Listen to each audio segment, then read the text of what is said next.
Imagine holding a deck of cards. But instead of kings and queens, you see the faces of people whose lives were tragically cut short. And their killers are still out there. Today we're diving into the world of cold case playing cards. Yeah, they're pretty interesting. They are, right? And we're going to be talking about Ashley Flowers' podcast, The Deck, which shines a light on this really unique initiative. So how does it work? Well, these cold case playing cards, they replace the traditional face cards, like I said, with photos and details of unsolved murders. Right. And get this, these decks, they're distributed in jails and prisons. Oh, wow. With the hope that, an inmate might recognize someone or have a piece of information that could help crack a case. It's a fascinating idea, actually. It is. It sounds like something out of a TV show, right? It does. It really does. But it's real, and it's working.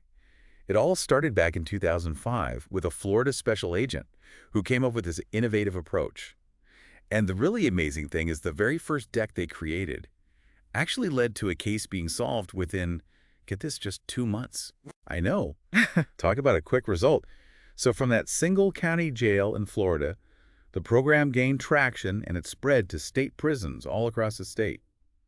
And then it really took off. It did, yeah. I mean, it's now used by law enforcement agencies all over the world. It's pretty incredible. It's really impressive, right? Yeah. So I'm really curious to hear your take on this. Yeah. Why do you think these playing card decks are so effective, especially within the prison system? It's interesting because the prison environment is kind of its own world, right? Right. And inmates, they often have access to information and rumors that never make it outside those walls, things that maybe the police wouldn't even know about. Yeah, that makes sense. And, for some inmates, sharing that kind of knowledge, it can actually elevate their status within the prison hierarchy. So there's this kind of built-in motivation maybe to share what they know. It's kind of like a currency in a way.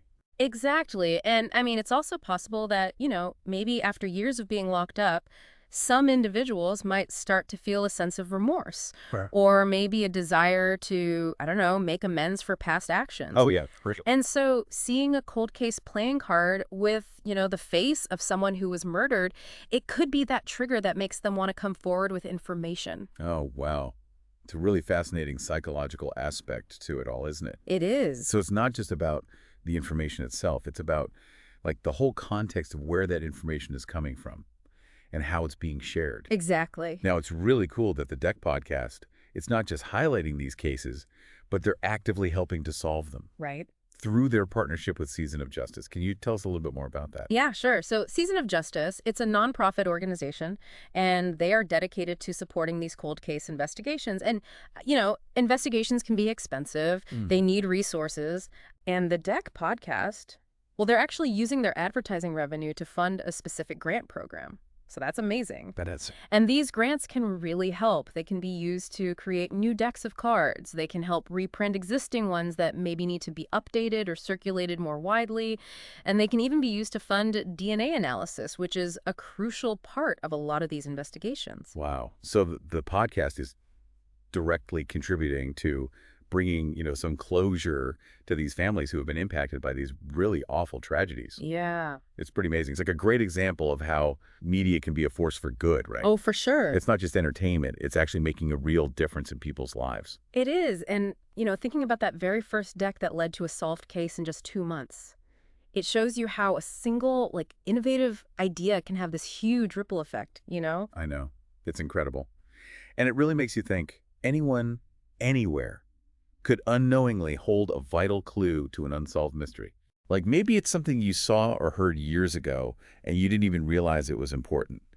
And so I guess what I'm trying to say is even those little details, they can be absolutely crucial. And justice, even though it might be delayed, is always worth fighting for. Yeah, for sure. So if you are interested in learning more about fascinating topics like this one, make sure you subscribe to the show. We'll be back soon with another deep dive. See you next time. Bye.